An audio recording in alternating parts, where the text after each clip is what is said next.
Yes breaking చూస్తున్నాం. Parliament సమావేశాల నేపథ్యంలో ఎన్డీఏ పార్లమెంటరీ పార్టీ కీలక సమావేశం జరగనుంది. ప్రధాని నరేంద్ర మోదీ అధ్యక్షతన జరిగే ఈ భేటీలో పార్లమెంట్లో అనుసరించాల్సిన వ్యూహంపై చర్చించనున్నారు. ప్రస్తుత సమావేశాల్లో ప్రభుత్వం ముందుకు తీసుకువెళ్లనున్న కీలక బిల్లులు, ప్రతిపక్ష వ్యూహాన్ని ఎదుర్కొనే అంశాలపై కూడా సమాలోచనలు జరిగే అవకాశం ఉంది. ఉదయం 9:30 ఢిల్లీలో ఎన్డీఏ పార్లమెంటరీ పార్టీ సమావేశం జరగబోతోంది. ఈ సమావేశానికి ఎన్డీఏ కూటమికి చెందిన ఎంపీలు హాజరు కానున్నారు.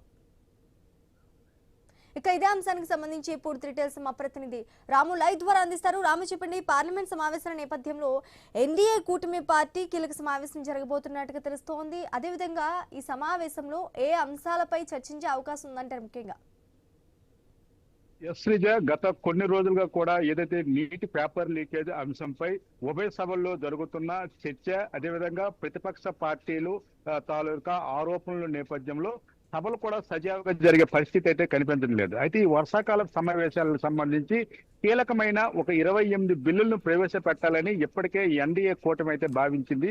ఈ నేపథ్యంలో నిన్న ప్రవేశపెట్టిన ఏదైతే పేపర్ లీకేజ్ నిరోధక బిల్లుకి సంబంధించి బిల్లు ప్రవేశపెట్టిన తర్వాత బిల్లుపై చర్చించాలని ప్రతిపక్ష పార్టీలకి ఎన్డీఏ కూటమి ప్రభుత్వం కోరినప్పుడు కూడా దానికి నిరసన వ్యక్తం చేశారు ఏదైతే ప్రతిపక్ష పార్టీలు. ఈ నేపథ్యంలో సభలో గందరగోళ పరిస్థితి నేపథ్యంలో పలుమార్లు సభ కూడా వాయిదా పడింది. ఈ నేపథ్యంలో ఈ రోజు ప్రధాని నరేంద్ర మోడీ ఆధ్వర్యంలో 9:30 గంటలకు ఏదైతే ఎన్డీఏ పార్టీ పార్లమెంటరీ పార్టీకి సంబంధించిన కూటమికి సంబంధించిన అందరి ఎంపీలతో సమావేశం కానుంది. ఈ సమావేశంలో కీలకంగా చూసుకుంటే గత 5-6 రోజులుగా జరుగుతున్న ఉభయ సభల కీలక పరిణామాలు, సభలో ఏ విధంగా వ్యవహరించాలి, వ్యూహంపై కూడా చర్చించే అవకాశాలు అయితే స్పష్టంగా కనిపిస్తున్నవి. అయితే ప్రతిరోజు కూడా సభను గందరగోళ పరిస్థితులు నెలకొని సభలు సజీవంగా సాగకుండా ప్రతిపక్ష పార్టీలు దీన్ని బాయ్కట్ చేస్తున్న పరిస్థితి కనిపిస్తుంది. అదేవిధంగా స్పీకర్ పోడియం వద్దకు దూసుకువచ్చి ప్లేకార్డ్స్ తో ప్రదర్శన చేస్తున్న నేపథ్యంలో కూడా ఎలాగ ఎంపీలు ఏ విధంగా వ్యవహరించాలి, ఈ యొక్క బిల్లుల్ని ఏ విధంగా ప్రవేశపెట్టాలి, ఏదైతే ప్రజా కోర్టులో ప్రతిపక్ష పార్టీలు తాలూకా చర్యల్ని ఏ విధంగా ఎండగట్టాలి అనే విషయాలపై కూడా చర్చించే అవకాశాలు అయితే స్పష్టంగా కనిపిస్తున్నవి. అయితే ఈ రోజు కూడా ఏదైతే నిన్న ప్రవేశపెట్టిన పేపర్ లీకేజ్ నిరోధక బిల్లుపై కూడా ప్రస్తావించే పరిస్థితి కనిపిస్తుంది. దీనిపై సుదీర్ఘ కాలం పాటు చర్చించే అవకాశాలు కూడా కనిపిస్తున్నాయి. మరి ఈ రోజు ఒకవేళ నిన్న జరిగిన ఘటనే జరిగి ప్రతిపక్ష ఇండియా కూటమికి సంబంధించిన ఎంపీలు ఏమైనా మళ్ళా సభలో నిరసన వ్యక్తం చేస్తే దాన్ని ధీటుగా ఎదుర్కొనేందుకు ఒక వ్యూహం రచించినట్లయితే మనకు స్పష్టంగా కనిపిస్తుంది. ఈ నేపథ్యంలోనే ఎంపీలు అందరూ కూడా ప్రధాని నరేంద్ర మోడీ దిశానిర్దేశం చేసే అవకాశాలు కూడా స్పష్టంగా కనిపిస్తున్నవి. మరి 11 గంటలకి ప్రారంభమయ్యే ఉభయ సభలకు సంబంధించి ఈ రోజు ఎలాంటి పరిస్థితులు కొనసాగుతాయి, నిన్న ప్రవేశపెట్టిన పేపర్ లీకేజ్ నిరోధక బిల్లుకి సంబంధించి ఈ రోజు సభలో చర్చ జరుగుతుంది. ఇంకా ఈ రోజు కూడా ప్రధానంగా చూసుకుంటే సుప్రీంకోర్టు న్యాయమూర్తుల పెంపుపై కూడా బిల్లు ప్రవేశపెట్టే అవకాశాలు కూడా స్పష్టంగా కనిపిస్తున్నాయి.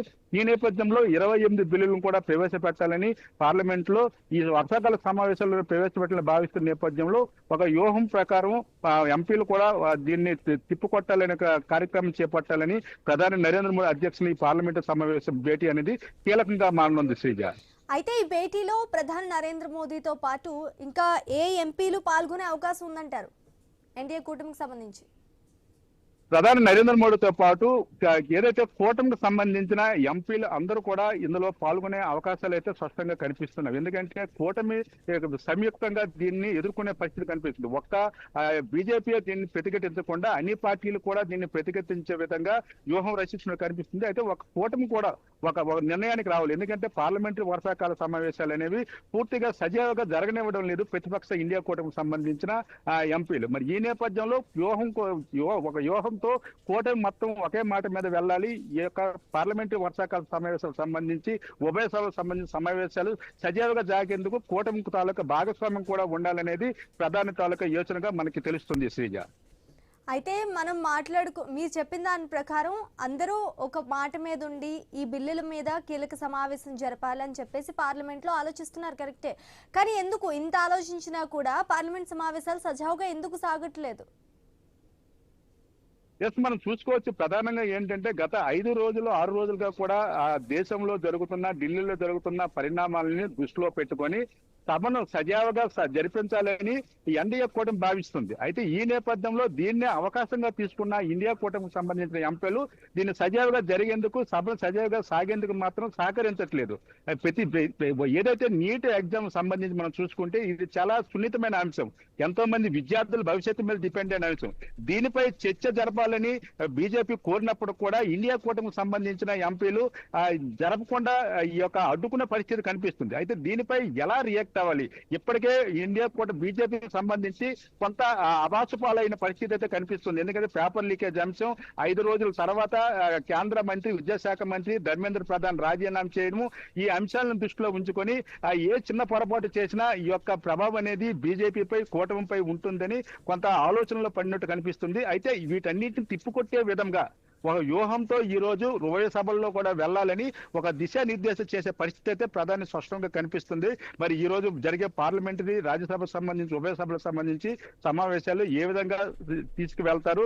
ఒకవేళ ఈ రోజు కూడా ప్లే కార్డ్స్ తో ఇండియా కూటమికి సంబంధించిన ఎంపీలు వస్తే వాళ్ళని ఏమైనా వాకౌట్ బయటకు పంపించే పరిస్థితి ఉంటుందా అనేది కూడా చూడాలి Sreeja. Right, thanks for the update Ramu.